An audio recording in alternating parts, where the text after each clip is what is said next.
G'day everyone, and thanks for tuning in to another episode of Fishing Mad. Well, I'm going to walk you through all of the basics of soft plastics fishing. We're going to cover everything from start to finish, including fishing techniques, gear selection, and a lot more. I actually had a little tap then. Now this is a really fun form of fishing, and your catch rates can be really high, and I'm going to run you through some tips that's really going to get you on your way to successfully fishing with soft plastics. And let's get started right now.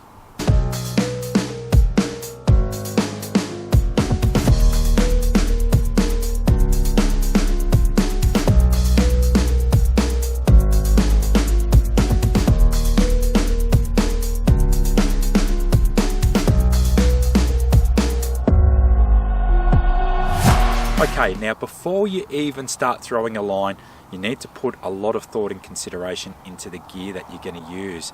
Now with soft plastics fishing, you're going to be picking something like this. So this is a spin rod. They're very lightweight, which means you can be casting all day, and the rod blank is designed in a way that if you're using really lightly weighted soft plastics, that you can still cast them a really long distance.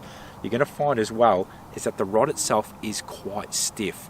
Okay, and that's going to allow you to have good casting distance, but it also means that that rod tip is going to feel all of those nibbles and inquiries from fish, and that when you actually do get a bite and you lift your rod tip, what's going to happen is because you've got a stiff fast action rod, you're going to be able to set that soft plastic nice and quickly and land that fish. What I've got is two fishing rods here.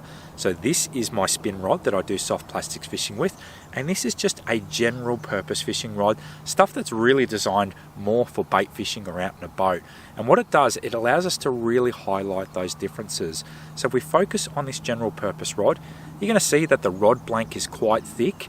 The grips and everything is quite thick and heavy. And the other thing, if I stand back, is you're going to see that that rod tip is really whippy. You can imagine casting something like that all day is going to be really heavy to work with. You're not going to get any good casting distance because that rod blank is thick and you've got that whippiness. And the other thing is when you actually feel a nibble, when you go to set that soft plastic, well, because this rod is so flimsy, you just don't get the desired action. Where a spin rod, it's light, it's got really small grips, it's got a thin rod blank, and it's got a really stiff rod tip.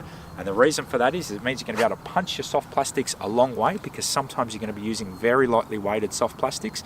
And most importantly, when you actually feel a fish biting, you can strike and set that hook. And these rods are specifically designed for purpose to give you optimal casting distance and to give you a really enjoyable experience. The next thing that you need to do is pair that with a fishing reel. And what you need to pick is a spin reel. Okay, so today I'm just using a 2500 size Shimano Vanford. So what we're going to do is we're going to pair these two items together. Okay, and all you're going to do is just put that in your rod there and then just wind that down, and that's going to lock that into place. Okay, so this is going to be now a really light setup. Okay, so this rod itself is very light, and the reel weighs 180 grams. So that means I can be casting plastics all day long. So you need to spool your reel with some fishing line. Okay, now you don't want to be using your general monofilament line, and there's three key reasons why you really need to use braid. This line is very thin diameter. Okay, so you're going to find the thickness of that line is really super thin, which is going to be great for the line getting through your guides and for the long casting distance. The other thing as well is that braid has no stretch. So that really helps when you're casting your soft plastics, but also when you're working them. So if you do little hops of your soft plastic or a little slow roll, or if you get nibbles, you're going to feel every bit of that action. The other thing that it doesn't have, which is critically important, is it's got no memory. And what we mean is the line doesn't coil up when you let it go. If you were to put monofilament in a light spin rod, what will happen is as you're casting, that line will actually hit all the guides and you'll lose a lot of casting distance. So that combination of really thin diameter, no memory and no stretch is really going to help you to get really good casting distances, but also be in complete control of your soft plastics and your catches. So the way that I like to finish this off is to use a rod length of fluorocarbon leader. Is basically fused fishing line that has a very thin diameter, and it's harder for fish to see. It gives you a little bit of that stretch that braid doesn't. you're also going to find that it's going to attach to your jig head really, really nicely. The strength of the braid and the fluorocarbon leader is going to depend on what fish species that you're targeting.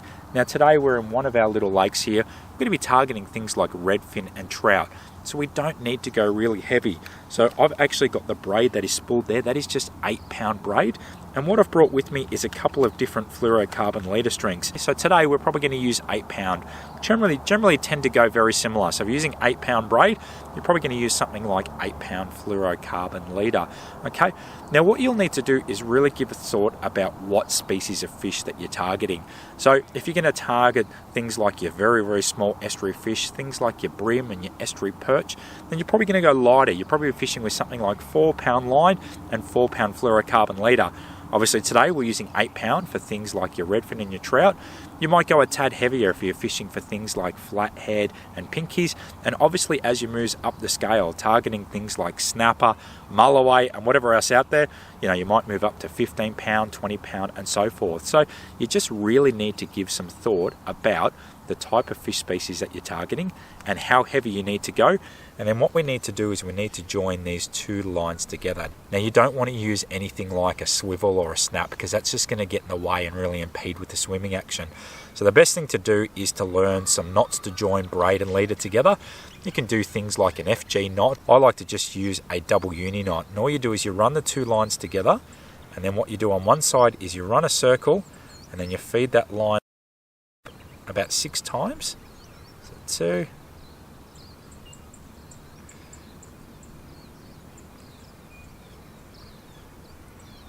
3, 4, 5, and 6. Okay, and then you just tighten that up.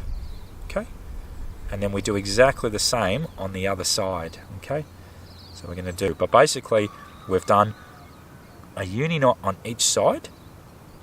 Okay, so I'm going to tighten that up, and then basically you get this. And then now what we can do is we can just slide that into place. That's going to lock up really nice and tight. Okay, and what you can see now is you've got those two lines there, which are now nice and tightly attached together. And we just need to trim those two tag ends away. So grab yourself, ideally some braid scissors. Okay, and then what you want to do is just trim that line away. So one there, and also trim away this braid tag end. Okay, and then what you're left with is a really nice strong line there, and I can apply quite a lot of pressure on that. And as I said, that's an 8-pound braid and 8-pound leader, and that's really, really super strong. So all I want to do at this stage now is grab my jig head, is grab the end of that fluorocarbon leader, and you're just going to feed that through the eye of the jig head. And what we are going to do is just a uni knot. Okay, so this is half of what we just did before. So you're going to create a V shape. Then you're going to create a little circle, okay? And then what we're going to do is we're going to feed that line through that circle 6 times. Tighten that up, trim away that excess tag. Okay, and your jig head is now attached. So all we're going to do now is put a soft plastic on. And that really brings us to jig head selection and soft plastics. Okay, so let's cover jig head selection first.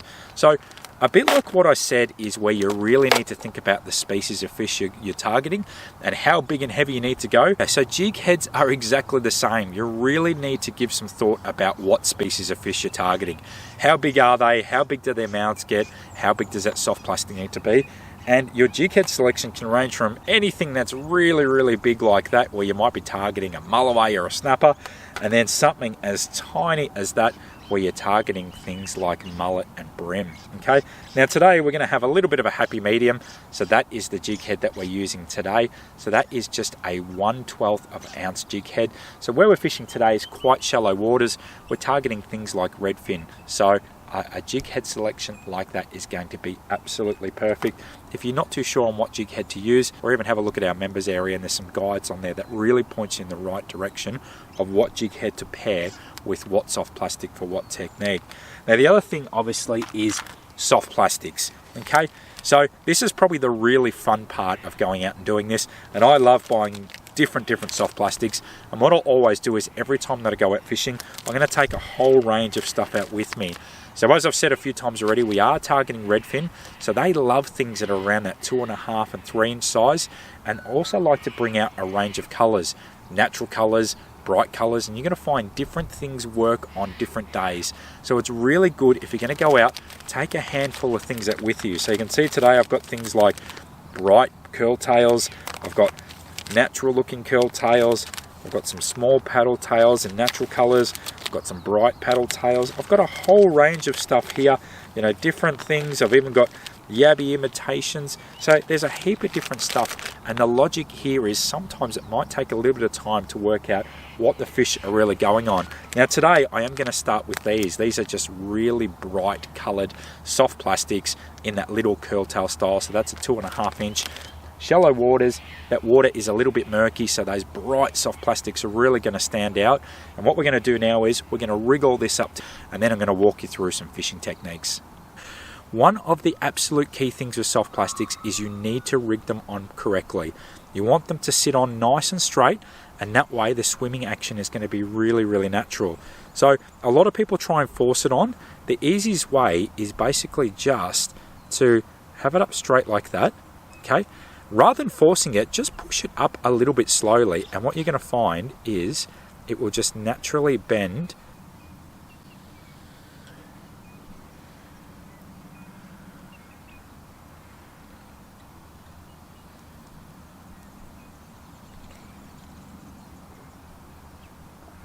Okay, so that is our gear all set up and ready to hit the water. So just to quickly recap, we've got our really light spinning rod, which is really designed for purpose. We've got our 2500 size spin reel. We've got that spooled with 8-pound braid. And then what I've got is one rod length of 8-pound fluorocarbon leader. And at the moment I'm just using a 1/12 of an ounce jig head, and that has got that really nice bright orange soft plastic that is rigged perfectly straight. And all there is to do now is to hit the water's edge, and what I'm going to walk you through is just some casting and fishing retrieval techniques. You want to keep this really simple at this stage. Don't overcomplicate things. And what I'm going to do is I'm going to show you 2 or 3 different retrieval techniques that can be really effective to catching fish.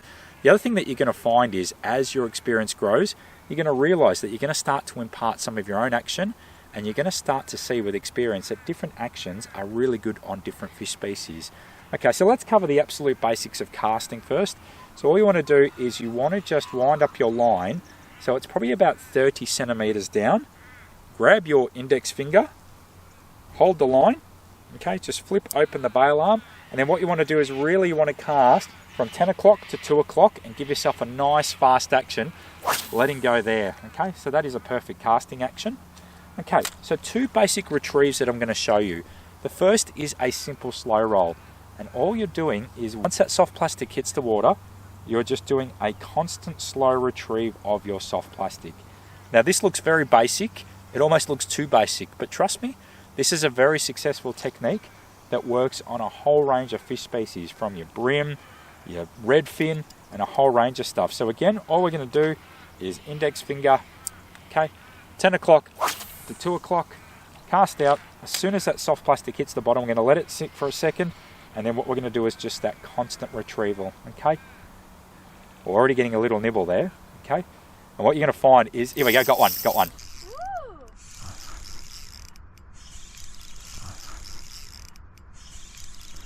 Oh, maybe not. There we go. Alright, so there is the redfin. So this technique does really work, okay? It's only very basic, but what you're going to find is the action of this tail on a slow roll is just going to be doing that in the water. And that's really going to grab a fish's attention. So even though you're not doing all this weird and wonderful action, and as you see there, let's see if we can put one exactly where the fish was again. So, okay, 10 o'clock to 2 o'clock, it hits the water, and again, we're just going to do a simple slow roll, okay? And that's all there is to it with this technique. As you're starting off, I'd really suggest this is the technique that you really get comfortable with and start with. Doesn't take long to really learn how to do this. We're still getting nibbles here. So the other technique is, I'm going to burn this in because I'm pretty sure we're going to get a bite here. The other technique is what I like to call the hopping technique. This is something that I've done a lot for many, many years for species like your brim, your estuary perch, and redfin and other species really like it as well. So the only difference here is what you're going to do is you're going to cast, okay? And you're going to work your soft plastic a lot slower. But what you're going to do is you're going to add in some hopping actions. Okay, so what we're going to do here is we're going to go lift, lift, lift, and then wind up that slack, and then we're going to let it sit there for a good 5 seconds, okay? The idea of this action is what we're actually doing is we're trying to imitate a wounded bait fish of some sort. So this works really, really well with your grubs and your paddle tails, your little minnow imitations. And again, sitting on the bottom, a couple of little lifts, wind up that slack. Okay, so what's happening is that soft plastic is on the bottom, it flutters up really erratically, and then it drops back down. It flutters up really erratically and it drops back down. And this is just a really successful technique. And as I said, for species in particular like brim, this works remarkably well. So let's just do that one more time.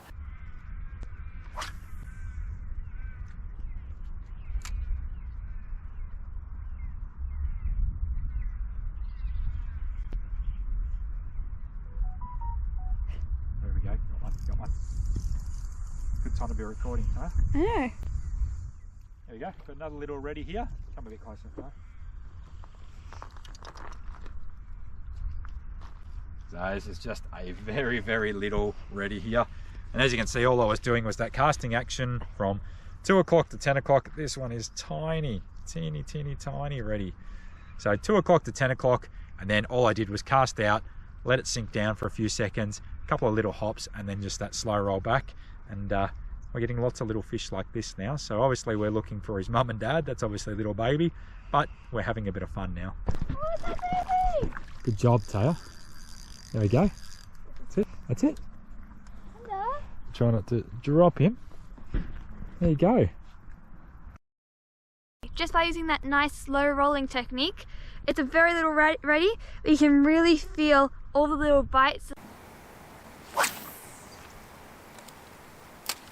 Now, one of the really cool things about soft plastics fishing is that you can go very light. Now, what I generally like to do is to work in an isolated area for a minute or two, and then just keep walking along, covering as much distance as I possibly can.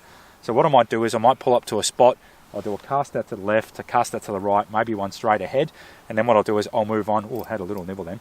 I'll move on probably about 50 meters and just keep on walking and walking and walking and covering distance. And as you can see, I've got my backpack on, and all I've got in that backpack is line. I've got a tackle box with the jig heads. I've got some soft plastics, and that's all you need. You don't really need to overpack. So the idea is you can go really light, you can be really nimble, and what you can do is you can really cover some great big distance of an area that you're fishing. And that's really good because obviously the fish are going to be in different areas. So you don't want to sit there fishing in the one spot all day long. And cast, cast, cast, move on, walk around, be nimble, find the fish. And it's a really fun way because you'll also get to see some pretty cool and scenic ways whilst you're fishing. So are you casting this one further? Yeah.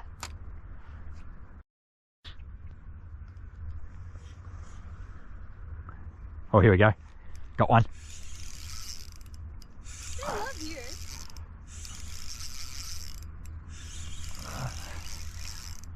Hard to tell how big they are, aren't they? Because we've had a few little ones. Yeah. Oh, this is a better one. It's definitely a little bit better. There we go, look at that.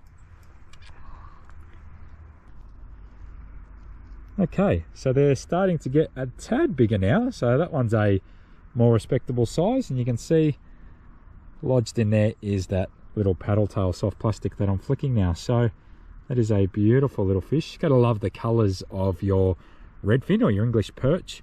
So you've got those beautiful stripes, and no need to know why they get their name, the redfin. But awesome. One thing that we've always got in mind is that redfin are a school fish. So if you catch one, most likely there's going to be quite a few in that same area. So we're sort of working around covering distance, and then as we get a few catches, what we do is we'll spend a good 10-15 minutes fishing in that one isolated area. Now, it's also a really good idea just to always be aware of what's happening around you. So watching how deep the water is, where there's a little bit of structure. And obviously today we're targeting redfin and trout. So the other thing that we're being very mindful is of any surface movement. So if we see a fish breaking the surface, some minnows swimming on the top, that's often a really good indicator. Oh, had a hit then. That's often a really good indicator of where fish are going to be as well.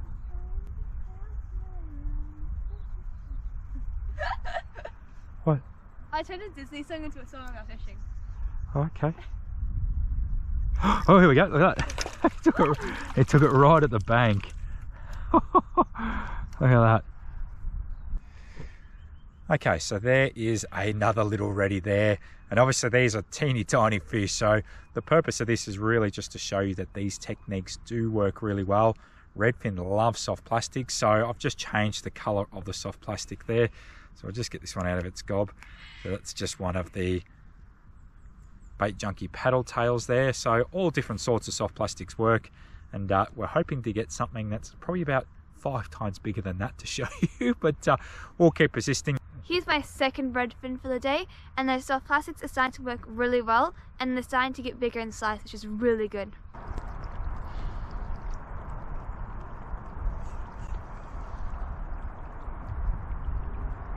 Oh, there we go. Ready.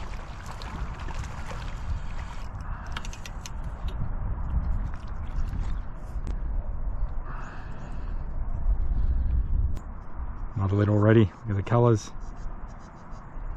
Now, if the fishing does get a little bit slow, you can look to things like scent to really try and bring the fish on. Okay, and all you need to do is to grab either something like these. So you got things like S Factor, you got things like Procure, you got things like spray on garlic scent, and all you do is you get a little bit into the tail, not too much. You don't want to have too much because that'll probably put the fish off. But you just put a little bit of these on, and these have got some attractant in them. There's materials and contents in them that will really bring the fish on. And as I said, if things are a bit quiet, then you may want to look to these to really help encourage bring the bite on.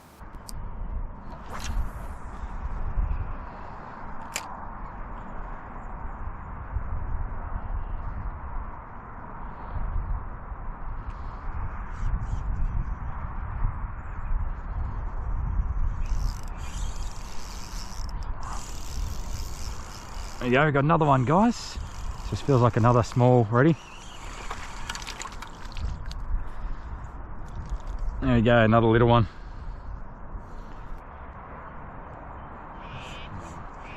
A couple of nice big hops off the bottom. I'll let it sink back down.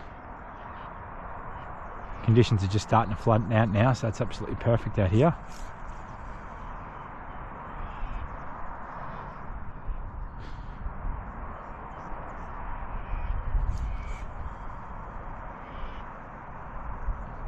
And you just burn it back towards the bank so that way you don't get snagged up. There we go.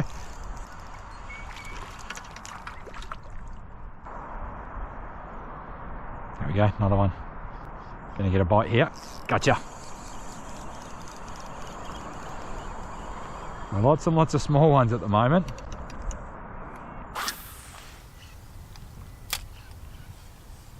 Alright, well that's a wrap everyone, and I hope that you've enjoyed this episode on all the basics of soft plastics fishing. And as I said, pretty much gone from start to finish, covering all the parts of gear selection. So selecting the right rod, the right reel, using braid, having a fluorocarbon leader, selecting your jig heads, then picking a soft plastic, and then walking you through some different techniques, some basic stuff such as your slow roll and your hopping technique. And as your experience level grows, you'll start to develop some of your own techniques, which are going to be great for targeting a whole different range of fish species. As I said, we're going to wrap things up now. It's been fun. We've caught a few fish, and I really hope that you've learned something from today's episode. Really thank you for your company.